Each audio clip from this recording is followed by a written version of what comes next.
Hello hi എല്ലാവർക്കും നമ്മുടെ പുതിയ വീഡിയോയിലേക്ക് സ്വാഗതം കേട്ടോ. ഇത് കുറച്ച് ദിവസം മുന്നേ എടുത്തു വെച്ച വീഡിയോ ആണ്. കുറച്ച് ദിവസം എന്ന് പറയുമ്പോൾ ഒരു 2-3 ആഴ്ചയൊക്കെ ആയി കാണണം. കാര്യം നമ്മളുടെ വയനാട് ദുരന്തത്തിനൊക്കെ മുന്നേ എടുത്തു വെച്ച വീഡിയോ ആണ് കേട്ടോ. നമ്മൾ വയനാട് ദുരന്തത്തിന് ശേഷം നമ്മൾ വീഡിയോസും കാര്യങ്ങളൊന്നും നമ്മുടെ ചാനലിൽ അപ്ലോഡ് ചെയ്തിട്ടുണ്ടായിരുന്നില്ല. അതിന് ശേഷം ഇപ്പോൾ ഇതാ 2-3 ദിവസമായിട്ടേ ഉള്ളൂ നമ്മളിപ്പോൾ വീഡിയോസൊക്കെ അപ്ലോഡ് ചെയ്ത് തുടങ്ങിയിട്ട്. 3 ആഴ്ച മുന്നേ ഉള്ള ഒരു ഞായറാഴ്ചയാണ് കേട്ടോ ഞാൻ ഈ വീഡിയോ എടുക്കുന്നത്. അന്നേ ദിവസമാണെങ്കിൽ രാവിലെ ചെറിയൊരു മഴയാണ് ഉണ്ടായത് കേട്ടോ.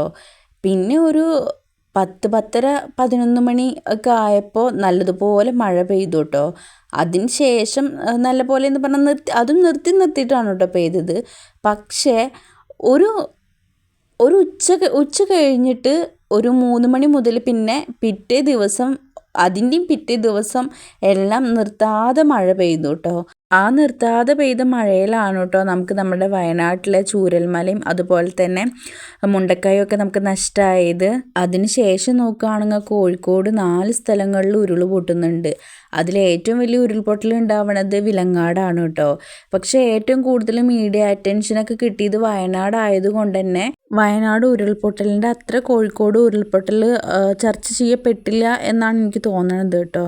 അപ്പോൾ ഞാൻ പറഞ്ഞു വന്നത് എന്താണെന്ന് വെച്ചിട്ടുണ്ടെങ്കിൽ 3 ആഴ്ച മുന്നേ ഒരു ഞായറാഴ്ച ഞങ്ങൾ പാതിരികുന്നത്ത് മനയിൽ പോയിട്ടുണ്ടായിരുന്നു. ഒരു നാഗാരാധനാ ക്ഷേത്രമാണ്, എല്ലാവർക്കും അറിയുണ്ടാവും. ഇതാണ് നമ്മുടെ പാതിരികുന്നത്ത് മനയുടെ പൂമുഖം കേട്ടോ. ഞങ്ങൾ പാതിരികുന്നത്ത് മനയിൽ വരാൻ വേണ്ടിയിട്ട് പ്ലാനിങ് ഒന്നും ഉണ്ടായിരുന്നില്ല കേട്ടോ. പെട്ടെന്നാണ് ഞങ്ങളുടെ തീരുമാനം ഉണ്ടായത് രാവിലെ. അപ്പോൾ ഒരു 9 മണി ഒക്കെ സമയത്താണ് ഞങ്ങൾ വീട്ടിൽ നിന്ന് ഇറങ്ങണത്. ഇവിടെ എത്തിയപ്പോൾ ഒരു 10 മണി 10:30 ആയി കേട്ടോ. പക്ഷെ അപ്പോൾ മുതൽ മഴ പെയ്തു തുടങ്ങി കേട്ടോ. ഞങ്ങൾ ഇങ്ങോട്ട് കയറിയതും മനയിലെത്തിയതും നല്ല മഴയാണല്ലോ. അപ്പം ഞങ്ങൾ കുറച്ച് നേരം അവിടെ ഉമ്മർത്തിരുന്നു കേട്ടോ. അത് കഴിഞ്ഞിട്ട് പിന്നെ മഴയൊന്ന് ചെറുതായിട്ടൊന്ന് തോർന്നതിന് ശേഷമാണ് പിന്നെ ഞങ്ങൾ തൊഴാൻ തുടങ്ങിയത് കേട്ടോ. ഞങ്ങളിവിടെ ഇടയ്ക്കൊക്കെ പോയി തൊഴാറുണ്ട് കേട്ടോ. ഞാൻ കല്യാണം കഴിയുന്നതിന് മുന്നേ ഒരു തവണ മാത്രമേ ഇവിടെ വന്ന് തൊഴുതിട്ടുള്ളൂ. അതിവിടെ വൃശ്ചിക മാസത്തിലാണ് കേട്ടോ. ഇവിടെ വൃശ്ചിക മാസമാണ് നല്ല പ്രാധാന്യമുള്ള ഒരു സന്ദർശനത്തിന് പ്രാധാന്യമുള്ള ഒരു സമയം കേട്ടോ. വൃശ്ചിക മാസം എന്ന് പറയുമ്പോൾ നമ്മൾ സാധാ പറയും പാമ്പുകളുടെ മാസമാണെന്നൊക്കെ പറയാറുണ്ട്.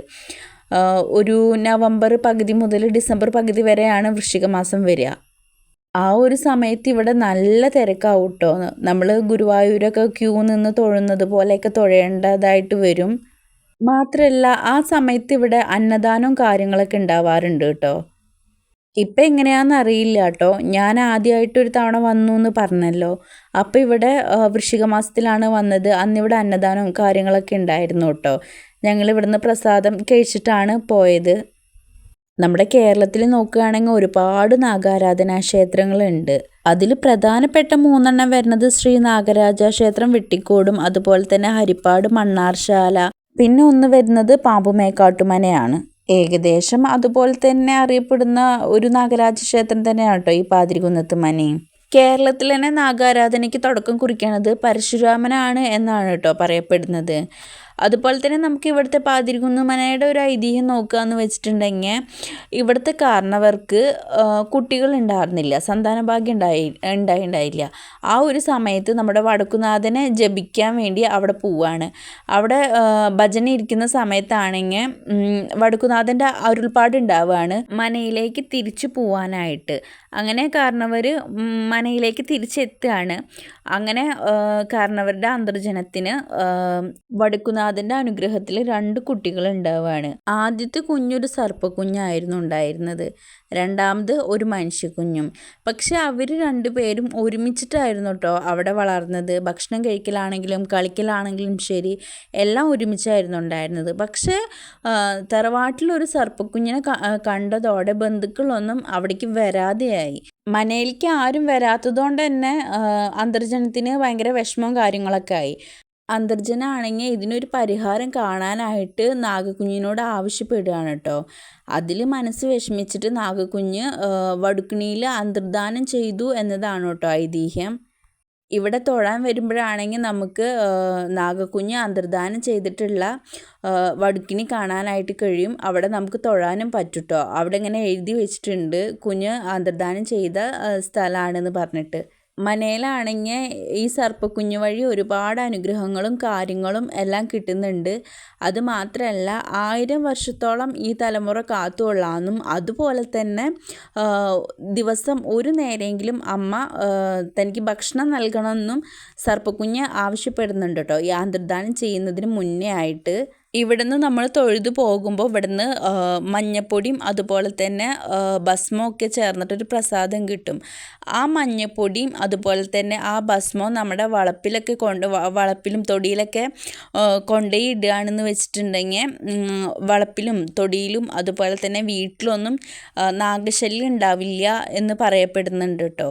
അതുപോലെ തന്നെ സർപ്പദോഷത്തിന് ആയിട്ട് ഒരുപാട് വഴിപാടുകളും കാര്യങ്ങളും ഇവിടെ ഉണ്ട് കേട്ടോ. ഇവിടെ വരാൻ ആഗ്രഹിക്കുന്നവരാണെങ്കിൽ ഇവിടെ ദർശന സമയം വരുന്നത് രാവിലെ 6 മണി മുതൽ ഉച്ചയ്ക്ക് 11 മണി വരെയും പിന്നെ ഉച്ചരിഞ്ഞിട്ട് 4 മണി മുതൽ 6 മണി വരെയാണ് കേട്ടോ.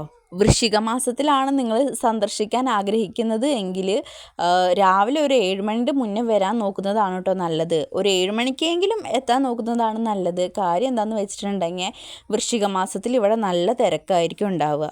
ഈ മനയ്ക്ക് നോക്കുകയാണെങ്കിൽ ഏക്കർ കണക്കിന് ഭൂമിയുണ്ട് കേട്ടോ. പക്ഷെ അതിൽ പകുതി ഭാഗവും വരുന്നത് ഇതുപോലത്തെ കാവുകളാണ് കേട്ടോ. അത് മാത്രമല്ല കേട്ടോ, ഇവിടുത്തെ ഈ വിശ്വാസത്തെ നിലനിർത്തുന്ന ഒരുപാട് കഥകളും കാര്യങ്ങളും ഉണ്ട് കേട്ടോ.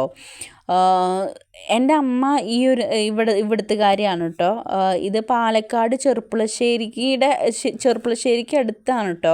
എൻ്റെ അമ്മമ്മയുടെ വീടാണെങ്കിൽ കൈലിയാടാണ് കേട്ടോ, വേമ്പലത്തുപാട് എന്ന് പറഞ്ഞ സ്ഥലത്താണ്. അപ്പോൾ എൻ്റെ അമ്മയ്ക്ക് ചെറുപ്പത്തിലേക്ക് ഇവിടേക്ക് നടന്നിട്ട് അത്ര വരാറ്. അത്ര ദൂരം മാത്രമേ ഉള്ളൂ അവർക്ക് ഇവിടേക്ക് വരാനായിട്ട്.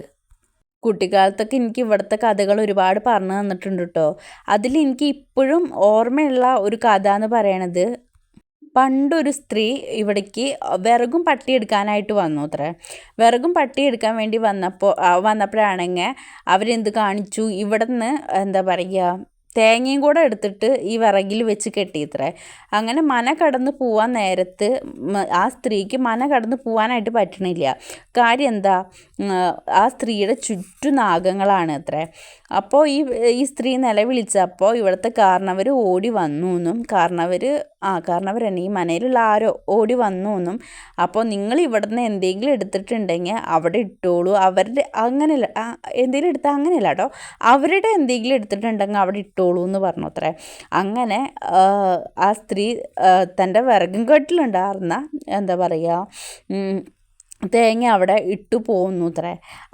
അതുപോലെ തന്നെ ഇവിടെ എന്താ പറയുക, എന്ത് ഇവിടെ നിന്ന് എടുത്ത് പോയാലും പുറത്തേക്ക് കിടക്കാൻ പറ്റില്ല അത്രേ. ഇത് പണ്ടിൻ്റെ അമ്മ പറഞ്ഞു തന്നിട്ടുള്ളതാണ് കേട്ടോ. ഞാൻ ഫസ്റ്റ് എൻ്റെ വീട്ടിൽ നിന്ന് കല്യാണം കഴിയുന്നതിന് മുന്നേ വന്നിട്ടുണ്ടായിരുന്നു എന്ന് പറഞ്ഞല്ലോ. ആ സമയത്ത് വന്നപ്പോൾ അവിടെ കണ്ടല്ലോ എല്ലാ സ്ഥലത്തും, അവിടെ ആ നാഗങ്ങളുള്ള എല്ലാ സ്ഥലത്തും ചില്ലറ പൈസകൾ ഇങ്ങനെ വെതറിയിട്ടിട്ടുണ്ടാവും കേട്ടോ. ഒരുപാട് ചില്ലറ പൈസകളുണ്ടാവും. അത് ഈ പറഞ്ഞ പോലെ വൃശ്ചികത്തിന് വന്നപ്പോഴാണ് കേട്ടോ. കുളത്തിലാണെങ്കിലും ശരി, കുളത്തിലും കുറേ ചില്ലറ പൈസകളും കാര്യങ്ങളും ഉണ്ടാവും കേട്ടോ. അങ്ങനെ ഞാൻ കണ്ടിട്ടുണ്ട്. പക്ഷെ ആരും അത് എടുക്കില്ല കേട്ടോ. പിന്നെ അന്ന് നല്ല ആ വൃശ്ചിക സമയത്ത് കേട്ടോ ഇങ്ങനെ ചെയ്തിട്ടുണ്ടായിരുന്നു. നമ്മളിപ്പോൾ 10 രൂപയ്ക്ക് ചില്ലറ പൈസ വേണമെന്നുണ്ടെങ്കിൽ 10 രൂപ നോട്ട് അവിടെ വെച്ചിട്ട് 10 രൂപ ചില്ലറ പൈസ എടുത്തിട്ട് നമുക്ക് ഭണ്ഡാരത്തിലൊക്കെ ഇടണമല്ലോ, അതിന് വേണ്ടിയിട്ട് അങ്ങനെയൊക്കെ എടുത്തിട്ടുണ്ടായിരുന്നു. പക്ഷേ ഇപ്പോൾ കുളത്തിലൊക്കെ എഴുതി വെച്ചിട്ടുണ്ട് കേട്ടോ, പൈസയൊന്നും പുറത്തിടരുത് എന്ന് പറഞ്ഞിട്ട്. ഞങ്ങളങ്ങനെ തൊഴുത് വന്നു കേട്ടോ. തൊഴുത് വന്നപ്പോൾ ഇവിടെ ഒരു ചായക്കടയുണ്ട് കേട്ടോ. ഈ ചായക്കടയിൽ നിന്ന് ഞങ്ങൾ എന്നും ഇവിടെ വന്നിട്ടുണ്ടെങ്കിൽ ചായ കുടിക്കാറുണ്ട് കേട്ടോ. കഴിഞ്ഞ തവണ വന്നപ്പോൾ ഞങ്ങൾ ദോശയും കാര്യങ്ങളൊക്കെ കഴിച്ചായിരുന്നു, ദോശ ഇഡ്ഡലിയൊക്കെ കഴിച്ചായിരുന്നു. ഇപ്പം ഞങ്ങൾ പറഞ്ഞല്ലോ 10 ആയിട്ടാണ് ഇവിടെ എത്തിയത് തന്നെ. പിന്നെ തൊഴുതൊക്കെ കഴിഞ്ഞപ്പോഴേക്കും 11 മണി 11:30 ആയി കേട്ടോ. അതുകൊണ്ട് തന്നെ അവിടെ കഴിക്കാനായിട്ടൊന്നും ഉണ്ടായിരുന്നില്ല, പരിപ്പ് വട മാത്രമേ ഉണ്ടായിരുന്നുള്ളൂ. അപ്പം ഞങ്ങൾ ആ പരിപ്പ് വടയും കഴിച്ചിട്ട് ഞങ്ങൾ തിരിച്ച് വീട്ടിലേക്ക് പോവാണ് കേട്ടോ. ഇവിടെ എന്താ പറയുക, സീസൺ ആണെങ്കിൽ ഇങ്ങനെയൊന്നുമല്ല കേട്ടോ, നല്ല കച്ചവടക്കാരും ഒക്കെ ഉണ്ടാവും. പിന്നെ അത് മാത്രമല്ല, രാവിലെ നോക്കുകയെന്ന് വെച്ചിട്ടുണ്ടെങ്കിൽ അവിടെ എന്താ പറയുക, മനയിലേക്ക് കൊണ്ടുപോകാനുള്ള വഴിപാടുകൾ ഉണ്ടാവുമല്ലോ, പഴം അങ്ങനത്തെ അതൊക്കെ ആയിട്ട്, തട്ടൊക്കെ അതൊക്കെ ആയിട്ട് അവിടെ ആൾക്കാർ നിൽക്കാറുണ്ട് കേട്ടോ. ഞങ്ങളങ്ങനെ അവിടുന്ന് മനയിൽ നിന്ന് കുറച്ചും കൂടി പുറത്ത് പോന്നപ്പോൾ അവിടെ ഒരു കടയുടെ അവിടെ നിർത്തിയിട്ടുണ്ടായിരുന്നു കേട്ടോ. എന്നിട്ട് പൂമ്പാറ്റയ്ക്ക് ഐസ്ക്രീമും ബിസ്ക്കറ്റൊക്കെ വാങ്ങിക്കൊടുത്തു. എന്നിട്ട് ഞങ്ങൾ വീണ്ടും ഇങ്ങനെ പോയോണ്ടിരിക്കുകയാണ് കേട്ടോ. ഇപ്പം ഏകദേശം സമയം എന്ന് പറയുന്നത് 11:45 ആയിട്ടുണ്ട് കേട്ടോ. ഈ വഴി നേരെ പോയിട്ടുണ്ടെങ്കിൽ എൻ്റെ അമ്മമ്മയുടെ വീട്ടിലേക്കാണ് കേട്ടോ പോണത്. ഞങ്ങളിപ്പോൾ ഇവിടെ നിന്ന് തിരിഞ്ഞ് ഇങ്ങനെ കുളപ്പുള്ളി റോഡിന് കയറിയതാണ് കേട്ടോ, കുളപ്പുള്ളിക്ക് പോകാൻ വേണ്ടിയിട്ട്. ഇനി കുളപ്പുള്ളിയിൽ നിന്ന് നേരെ ചെറുതുരുത്തി പിടിക്കും. ഞാൻ പറഞ്ഞില്ലേ നേരത്തെ എൻ്റെ അമ്മമ്മയുടെ വീട് അവിടെയാണ് എന്ന്, അവിടെ അടുത്താണ് എന്ന്. ഇപ്പം തന്നെ കണ്ടോ, നല്ല മഴക്കാറും കാര്യങ്ങളും ഒക്കെ ഉണ്ട് കേട്ടോ. ഈ പാടത്ത് നോക്കുകയാണെങ്കിൽ അതാ കുറച്ച് താറാവ് കൂട്ടങ്ങളുണ്ട് കേട്ടോ. താറാവിനെ നോക്കുക തോന്നുന്നു. അത് കഴിഞ്ഞിട്ട് പിന്നെ ഞാൻ വീഡിയോ എടുക്കണത് എന്താ പറയുക, ഇവിടെ ചെറുതുരുത്തി പാലത്തിൻ്റെ അവിടെ എത്തിയിട്ടാണ് കേട്ടോ. ചെറുതുരുത്തി എത്തിയപ്പോഴാണ് വെച്ചാൽ കണ്ടോ നല്ല മഴക്കാറ് കേട്ടോ. പക്ഷെ മഴ ഇപ്പോൾ പെയ്തു തുടങ്ങിയിട്ടില്ല കേട്ടോ. പിന്നെ അങ്ങോട്ട് പെയ്യണ മഴ ഒരു 2-3 ദിവസം നിർത്താതെ പെയ്തൊക്കെയായിരുന്നു ഉണ്ടായിരുന്നത്. ഞങ്ങൾക്ക് ഇവിടെ എത്തിയപ്പോൾ 12 മണി ആയിട്ടുണ്ടായിരുന്നു കേട്ടോ. 12 മണി ആയതുകൊണ്ട് തന്നെ ഞങ്ങൾ പാങ്ങാവ് ശിവക്ഷേത്രത്തിൽ പോയിട്ട് കഞ്ഞി കുടിക്കാമെന്ന് പറഞ്ഞു കേട്ടോ. അങ്ങനെ ഞാനും ഏട്ടനും കൂടിയിട്ട് പാങ്ങാവ് ശിവക്ഷേത്രത്തിലേക്ക് പോവാണ്. ഞങ്ങളിവിടെ ഞാൻ എന്തെങ്കിലും ഒരു ആവശ്യത്തിന് ചെറുതുരുത്തി വരികയാണെന്ന് വെച്ചിട്ടുണ്ടെങ്കിൽ ഉച്ച സമയത്ത് ഇവിടെ ഉണ്ട് വെച്ചാൽ ഞാൻ ഇവിടെ കയറിയിട്ട് കഞ്ഞി കുടിക്കാറുണ്ട് കേട്ടോ. കഞ്ഞിക്ക് എന്താ പറയുക, മുതിരപ്പേരിയും അച്ചാറോ അല്ലെങ്കിൽ എന്താ പറയുക പയറുപ്പേരിയും അച്ചാറോ അങ്ങനെ എന്തെങ്കിലും പയറുവർഗ്ഗങ്ങളാണ് കേട്ടോ ഉണ്ടാവുക.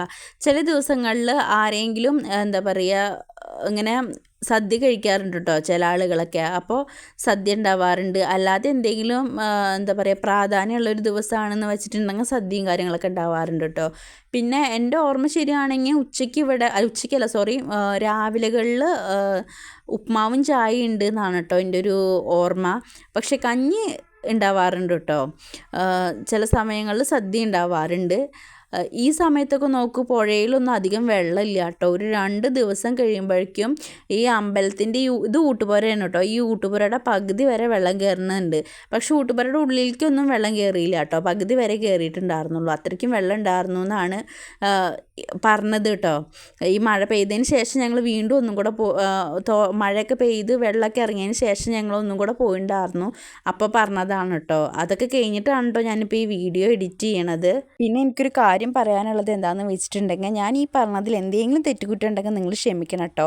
കാര്യം വേറെ ഒന്നുമല്ല, ഇതൊരു മതത്തിൻ്റെയും അതിലുപരി ഒരു ഭക്തിയുടെയും വിശ്വാസത്തിൻ്റെയും കാര്യമാണ്. അപ്പം നമ്മുടെ വീഡിയോ ഇഷ്ടമായിട്ടുണ്ടെങ്കിൽ ലൈക്ക് ചെയ്യുക, അതുപോലെ തന്നെ സബ്സ്ക്രൈബ് ചെയ്ത് സപ്പോർട്ട് ചെയ്യാനും മറക്കല്ലേ.